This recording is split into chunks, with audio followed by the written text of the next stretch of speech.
precisa. Ha aprendido a levantarse donde no hay nada, de donde la gente ya no tiene esperanza. Dios levanta algo.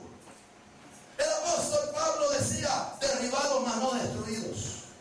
Estamos como si estuviéramos acabados, pero no nos han destruido por completo. Recuerdo que hay un hombre que Dios lo levantó del polvo, que después de tenerlo todo ya no tenía absolutamente nada, y fue la vida de Job. Job tenía vacas, tenía toros, tenía camellos, tenía ovejas, tenía pastores, tenía trabajadores, tenía mujer, tenía suegra. Pero cuando le vino la calamidad, se desapareció todo.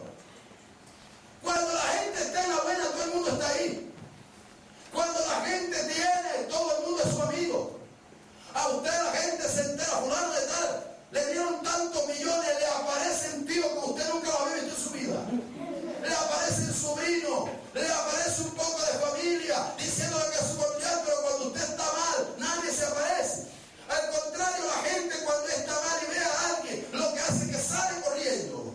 Allá viene a pedir, allá viene el necesitado, allá viene el que hay que darle. A la gente le gusta que le den, pero a la gente no le gusta dar. Y él, cuando lo tenía todo, era un hombre importante, pero llegó el momento en que Dios le da permiso al diablo, y el diablo arrasa completamente con todo. Se acabó el tiempo de las vacas gordas, no había camello, no había buey. Lo que él pensó que le iba a quedar fue la mujer, y la mujer lo maldijo. Le digo: maldice a Dios y muérete. ¿Ya de qué sirve todo esto si está en la ruina? Lo único que le quedó a Job fue en la mano un tiesto con que se rascaba, con que trataba de curarse la peste que le había caído encima, que le producía una rasquiña. No le quedó más nada sino 3 amigos que llegaban a darle lengua: estás así porque hiciste una maldad, con qué mujer te acostaste, a quién le tramposeaste. Todo el mundo llegó a acusarlo, pero nadie llegó a darle una palabra de aliento, nadie llegó a levantarlo. Todo el mundo llegó con un bate, llegó con un palo para darle, porque pensaban que era el pecado. Yo sé que hay gente que está destruida por el pecado, pero uno tiene que discernir cuando alguien está en una prueba y cuando alguien está castigado por el pecado. Y hay gente que sirve para darle palo a otro, para darle leño a otro,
estremeció y la sacudió. Y no hubo un poder como eso, porque un hombre que esperó 40 años para un Dios que le hablara de la santa y le llenara de poder y de autoridad para sacudir la tierra de Egipto. Bendita sea la gloria del Señor. Hay cosas que no son de precipitación. Hay cosas que hay que estar allá hasta el tiempo de Dios. Pero uno tiene que aprender a esperar. No es esperar, saber esperar. Tú te puedes sentar en tu casa a ver televisión esperando que Dios te va a hacer rico y te vas a morir esperando. No es esperar, es saber esperar. Y hay personas que no han aprendido a esperar. Y una de las cosas de Dios debe aprender a esperar. Porque cuando uno está esperando, uno tiene que esforzarse por hacer la voluntad de Dios. Hay gente que cree que la aflicción le va a pasar, la lucha y la prueba, simplemente porque se va a sentar. Uno tiene que saber esperar. Yo recuerdo que cuando Dios manda a Abraham a sacrificar a su hijo, le da un plazo. Y en el plazo que Dios le da, le dice: ve al monte Moriah y sacrifícame a Isaac. Él sabía qué distancia había del encinar de Mamre hasta el monte Moriah. Él sabía que habían 3 días de camino. Y cuando Dios le da la orden para que sacrifique a su propio hijo, a mí me encanta la actitud de Abraham, porque lo primero que Abraham hace es guardar silencio. Hay gente que va a hacer algo y hace una bulla. Yo conocí una hermana que le decía a uno: hermano, voy a meterme 40 días de ayuno, pero no se lo diga a nadie. Y después me iba a hablar yo con un pastor o con otro hermano y me decía: oye, por aquí estuvo fulano que se va a meter 40 días de ayuno. A mí me dijo lo mismo también. Y se iba regando y nunca hizo los 40 días de ayuno. Son personas que lo que quieren es hacer protagonismo, pero nunca hacen nada. Pero cuando Dios le da la orden a Abraham, Abraham se levanta tempranito, toma el burro, le monta la leña, prepara el cuchillo, se lleva el fósforo, el pesquero, monta a Isaac y se va a ir. Abraham no le dice nada a Sara. ¿Qué hubiera pasado si Abraham le dice algo a Sara? ¡Estás loco, viejo! ¿Cómo vas a matar a tu propio hijo? ¡Qué sueño raro! ¿Qué cosa comiste anoche? ¿Que soñaste tremenda locura? La vieja le iba a dar un infarto.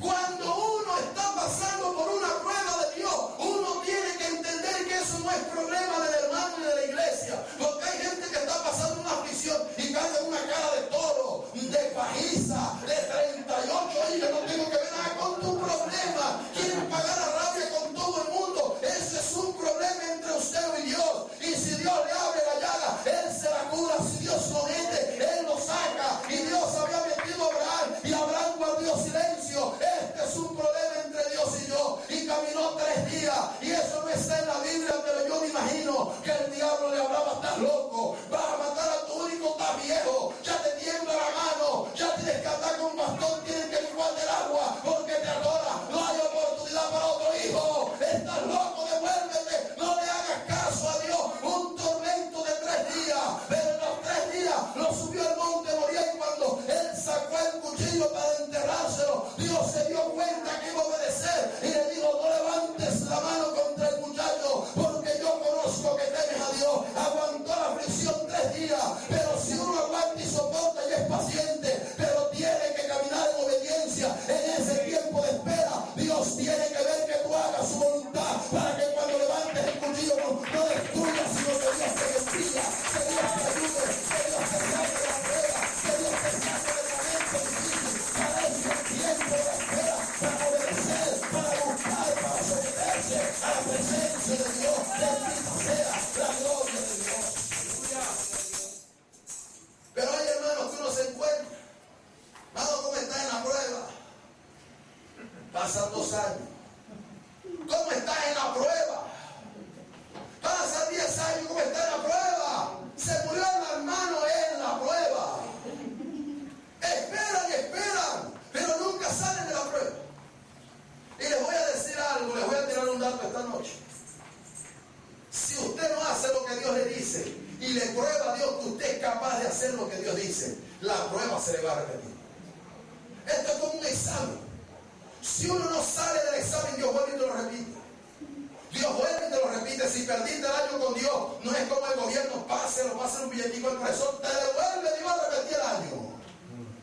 Tienes que demostrarle a Dios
momento en que uno tiene que aprender a tener paciencia. Y le voy a representar este cuadro con una oración del profeta Elías.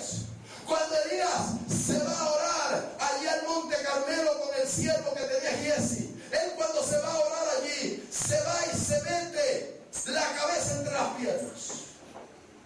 Mire cómo es orar con la cabeza entre las piernas. Yo me imagino que para hacer esa posición tuvo que arrodillarse. Para poderse meter la cabeza entre las piernas tuvo que sentarse. La posición que indica tener la cabeza metida entre las piernas, lo que está indicando es que tiene la posición de un feto. Cuando usted ve un feto, ¿cómo lo ve? Con la cabeza que le pega a la rodilla, él se enrosca adentro. Y cuando el feto está tomando la posición, es que está diciendo a través de la radiografía: ábrame camino porque voy para afuera. Está buscando una posición porque ya lo van a parir. Cuando Elías se va al monte Carmelo, está diciendo: vengo a parir la bendición de Dios. Vengo a vivir la aflicción, vengo a tener dolores de parto para que Dios desate la lluvia nuevamente. Porque la oración que iba a tener Elías en el monte Carmelo no son esas oracioncitas de 5 minutos o se arrodilla